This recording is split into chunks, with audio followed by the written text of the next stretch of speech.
Okay, now today we are on lesson 3.09.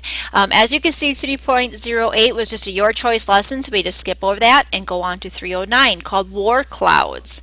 Europe lay in ruins after World War I. Germany in particular, forced by the Treaty of Versailles to pay reparations, faced economic collapse and other nations soon followed. Power-hungry fearmongers used hunger, unemployment, and class chaos to gain support. Fascists, Nazi, or communist dictators promised prosperity and order, and desperate people responded with tragic consequences. Goals for this lesson: summarize the conditions that led to the rise of dictators in Europe in the 1930s, identify Hitler, his Nazi philosophy, and the areas of his territorial expansion, and explain how Stalin's communist government was different and similar to fascism. So here's a picture of Adolf Hitler, the leader of Nazi Germany, and here is Benito Mussolini, the leader of fascist Italy. Lesson resources, we're going to grab our reading guide and or lesson answer key and continue on. Reading pages 712 through 716. Complete the reading guide. There's 2 online activities and complete a checkpoint at the end. So starting at page 710. Oh, excuse me. Starting here is the beginning of the chapter. This is a very famous photograph of U.S. Marines.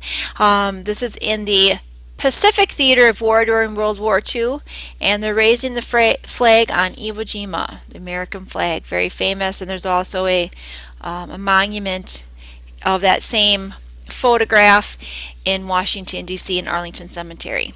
But look at the timeline. 1939, Nazi Germany invades Poland, World War II begins.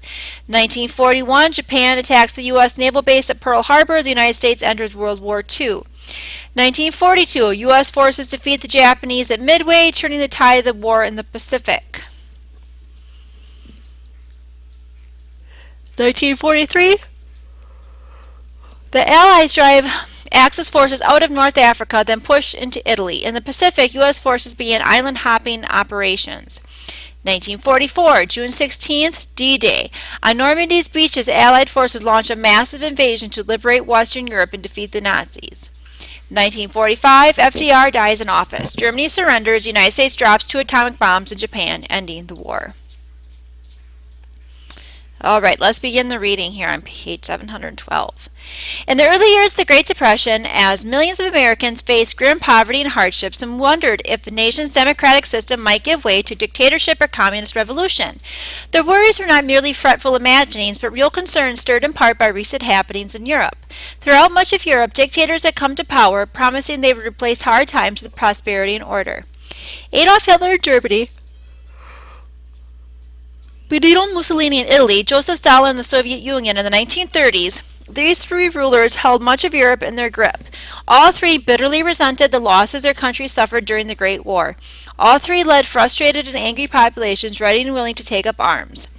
Halfway around the world, the military leaders of Japan, the most industrialized Asian nation, turned their country into a war machine and boasted of forging a glorious Japanese empire. The major actors were in place. The stage was set for a global disaster. In 1939, World War II began.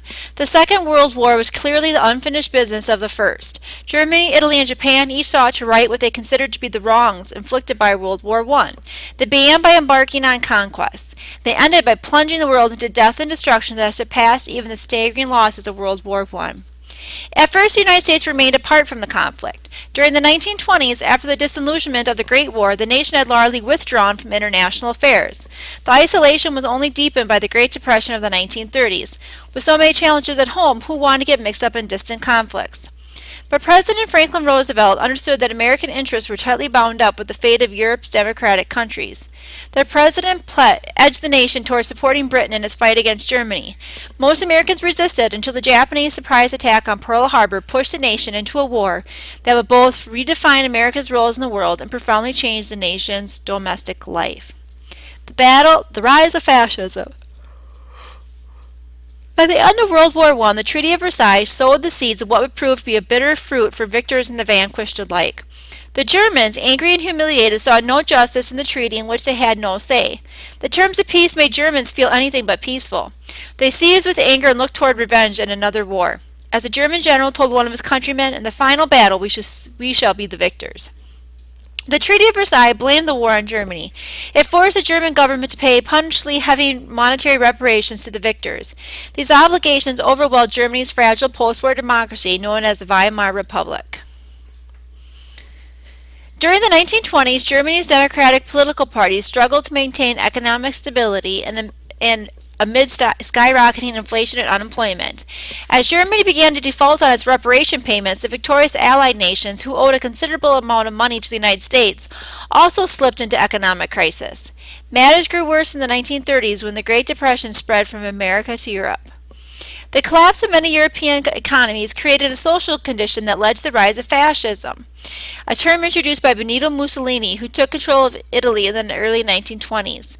The word fascism comes from the Latin fasces, a ceremonial bundle of rods wrapped around an axe carried by officials in ancient Rome as a symbol of state power and strength throughout unity. Fascist governments are usually headed by a dictator and glorify the nation above all else. They use war as a way to expand and strengthen the state. They foster unity by persecuting minorities and insisting their own national group is superior to others. People who feared for their jobs and their homes turned to these charismatic leaders who seemed to be able to restore stability. Vowing to use the power of the state to restore economic prosperity and halt social unrest, fascist dictators moved swiftly to stifle freedom of expression, restrict religious worship, and eliminate political dissent. In Spain in the late 1930s, Francisco Franco imposed a fascist regime after a bloody civil war, and fascist rulers also emerged triumphant in Portugal and Japan. Mussolini in Italy. Modern Europe's first fascist dictator was the Italian Benito Mussolini. After the Great War, Italy, like other European countries, suffered from economic depression and social unrest. Mussolini saw his chance. He extolled the glories of ancient Rome and organized discouraged Italians into the National Fascist Party. Mussolini's fascists were political gangsters. Dressed in black shirts, they carried clubs, bats, and blackjacks, which they used to beat up anyone they disliked. They especially hated socialists and communists, whom they blamed for Italy's economic troubles. Mussolini promised to revive Italy's economy and protect the nation from revolutionary terror. Mussolini declared himself Il Duce, which means the leader. But Mussolini was really a dictator. To unify the Italian people, he demanded extreme devotion to the state, which meant extreme devotion to the leader, who represented the power of the state, Mussolini himself. Mussolini brought order to Italy, but at a great cost. With utter contempt for democracy, he threw out the parliamentary system and established the fascists as a single party in power. He outlawed all other political parties and declared trade unions illegal. He suppressed all rights to free speech. He used spies and secret police to intimidate anyone who might object to his rule.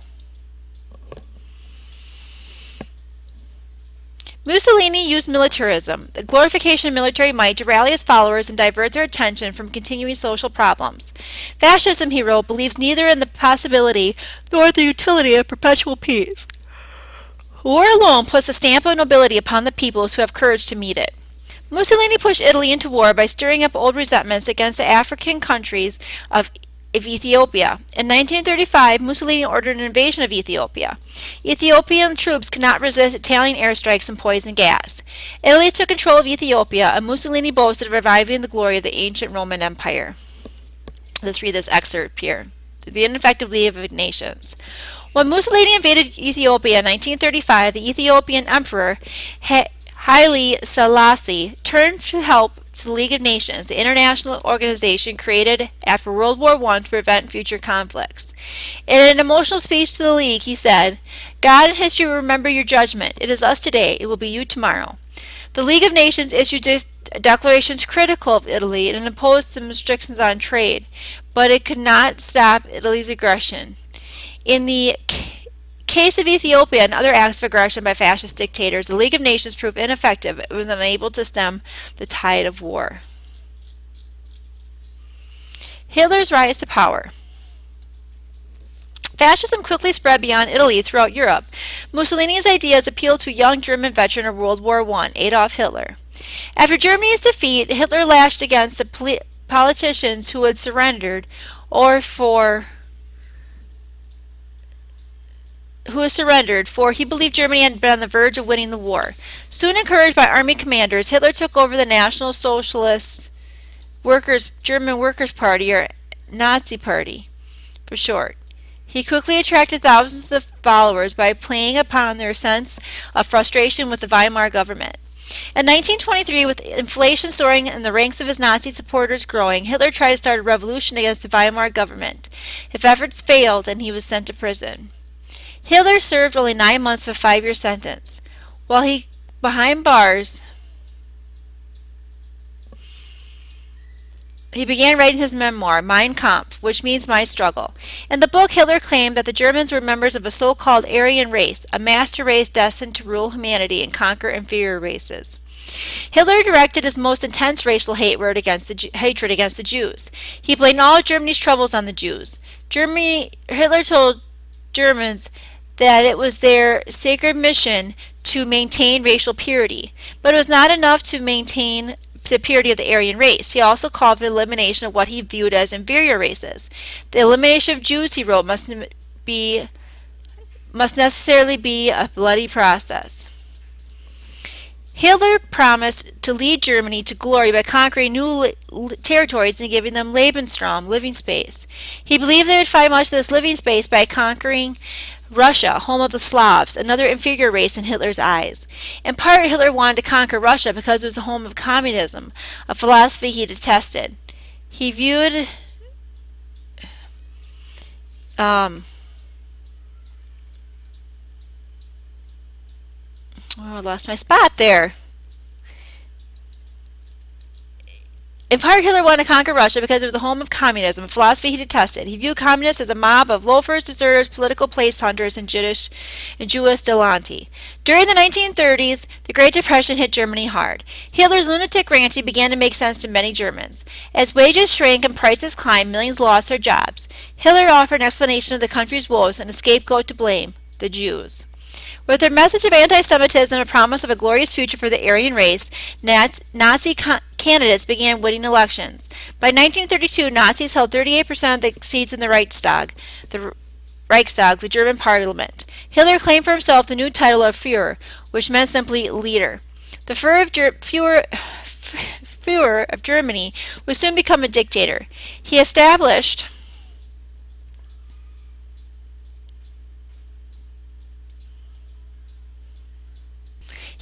a brutal secret police network, the Gestapo, to get rid of his political enemies or anyone else he did not trust. Having proclaimed himself Führer, Hitler proceeded to ignore the Treaty of Versailles. He said his nation bore no guilt for the Great War and would pay no further reparations. He defiantly announced that Germany would rearm, a move forbidden by the Versailles Treaty. Factories that had stood idle during the Depression started cranking out ammunition, bombers, and tanks called Panzers in German. Hitler announced that he was establishing a Third Reich, or Third Empire, that would last 1,000 years and outshine all previous German empires. In 1936, Hitler and Mussolini formed an alliance known as the Rome-Berlin Axis.